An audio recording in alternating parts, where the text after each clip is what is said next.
The time has come to listen to Led Zeppelin 2. Now, according to Google, the genres of this album are hard rock, heavy metal, and blues rock. So I'm a little bit concerned because I tend to struggle with some of those genres. So without further ado, let's listen to Led Zeppelin 2. That rhymed. First up, we've got A Whole Lot of Love.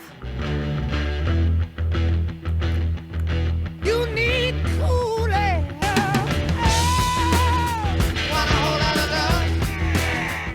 The guitar riff is so enjoyable and I'm liking how they're just consistently keeping it throughout the whole song so far.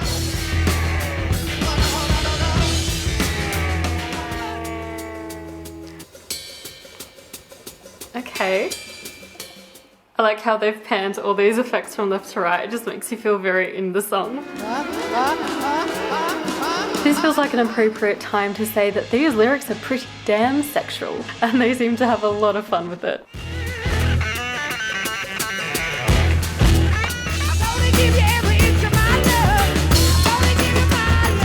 I feel like in this song they're really playing around with the structure of a song and playing around with what a song should be. I feel like whoever mixed this had a lot of fun panning things from left to right. There's a lot in this song in comparison to previous ones I've listened to.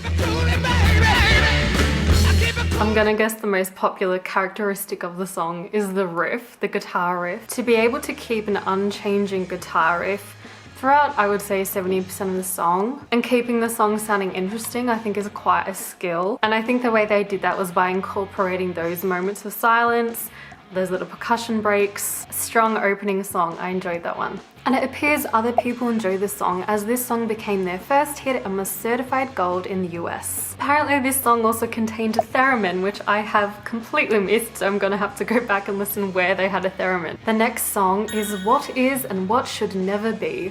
Take my hand, child, come with me. See, it's been sail away, leave the day way high in the sky. We'll be mad by taking our time. And if you say to me tomorrow. So Robert Plant's vocals were phased during the verses. Definitely makes the vocals of this song stand out to the others. Instantly from the first album, it seems like they're really playing around far more with the concept of contrast in songs. Like they're really amplifying the silent moments to the bigger moments, which make the bigger moments more effective, and vice versa.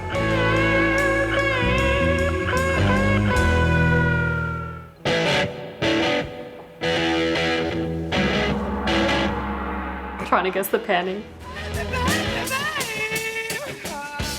So I was talking about contrast in the songs earlier, more in regards to arrangement of lots of instruments playing at once and then stripping things down.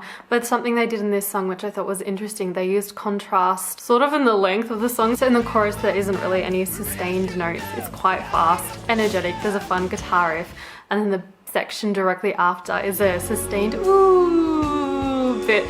So it's how they've done contrast in that. And because it's so different, it makes you really pay attention again. And comparing this album so far to the first one, I feel like they've again improved a lot. The next song is called The Lemon Song. Guessing this is more bluesy in genre.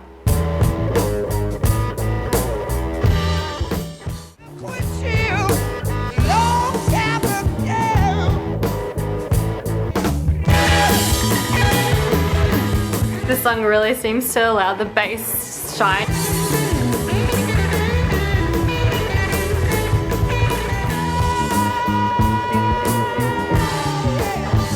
I take it down a bit.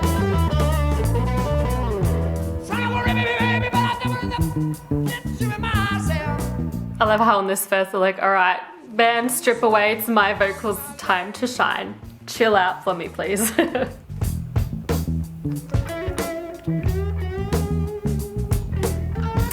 I love how restrained this is. Like, it's a guitar solo, but it's like, it's chill, it's laid back. I know I'm good, I don't need to shove it in your face. They did that in this in the first album too, where the guitar and vocals play off each other.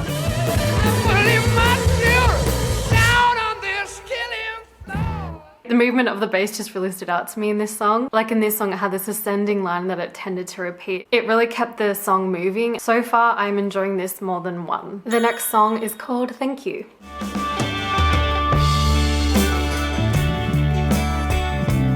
This song sounds like a thank you. Do you know what I mean? It sounds warm and nice.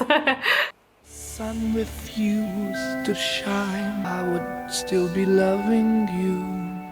Aww. When mountains crumble to the sea, still be you and me. Kind of woman, I give you my all. What? Tears of love lost in the days gone by. Inspiration's what you are to me. This sounds like ahead of its time in terms of the sound. So 1969, right? This sounds like later to me. If the sun refused to shine.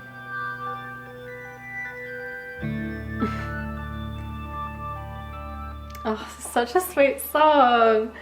And they've conveyed that in the music too, like how? So to me that sounded like a really sweet, warm song. By no means am I saying something revolutionary, but taking a look at the chords, the song is in D major. A lot of the chords used are major chords, which typically have a more happy, positive sound than a minor chord. And I think just that in combination with the arrangement and the instruments they used, it just has a very warm feeling to it. And just for the lyrics for the moment, doesn't everyone want to be told like, hey, even when the sunshine is gone and the good days are gone, I will still be there? Like, isn't that what we all want? Next up we have Heartbreaker, and I would assume with a name like that, it's gonna be a bit heavier.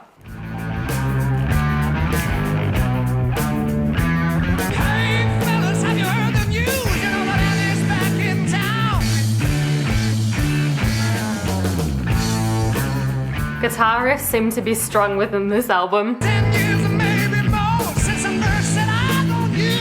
Time people die by the wicked ways of love. The way you call me another guy's name when I try to make love to you.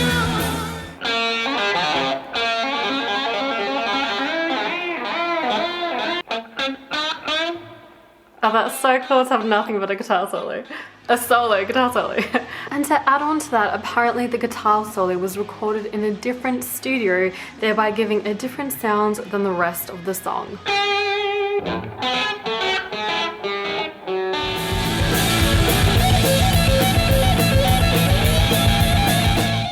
Not too often that you get a solo guitar solo in a song. That really just made it stand out. I thought that was quite a cool choice. The next song is Living Loving Maid, She's Just a Woman. Okay?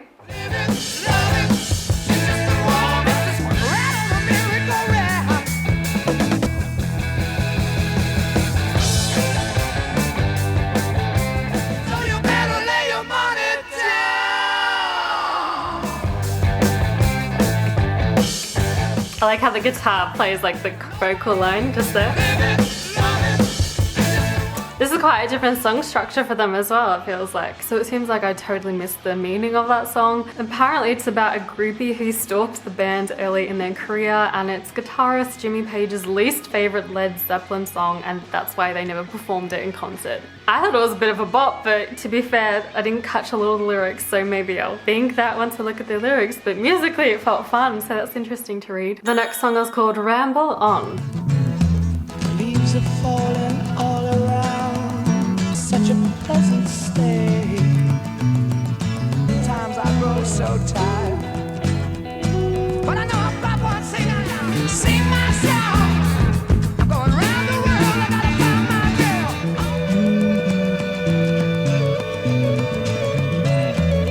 I gotta find the queen of all my dreams, just in the darkest depths of Mordor. Baby, baby, baby, baby, baby. So I don't think it's a secret that I'm a Lord of the Rings fan, but I completely missed the reference to Lord of the Rings. And I personally find it really interesting when you listen to an artist or a band and they have repetitive themes throughout their work. So Lord of the Rings seems to be a really impactful one for Robert Plant, but also he sings a lot about like finding his queen. That's a term he used in Led Zeppelin 4. I think that was a fun song, and so far this album is, again, I'm enjoying more than Led Zeppelin 1, which makes me very excited for Led Zeppelin 3. But we still have a few tracks to listen to. The next one is Moby Dick. Clearly a reference to the book, right?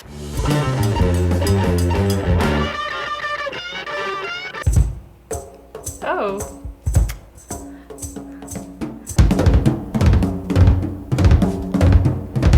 it's like a drum solo. It's giving the feeling of like when you're spinning a coin and like it gets faster and faster towards the end. A nice little instrumental for the album. The main thing that stands out for me is I feel like there were so many different tempos and rhythms happening in that drum solo that was just so seamlessly happening without any other musical accompaniment to help you to guide the changes, and I was like, how are you doing this so seamlessly? Yeah, so I thought that was quite interesting to listen to. The lucky last one is Bring It On Home.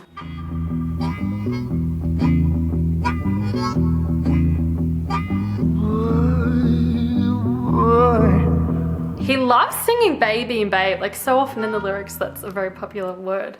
Got my ticker, got that load. His voice sounds so different, like wait, is it him? Take my seat, right way back. So Robert Plant sings and plays harmonica? What?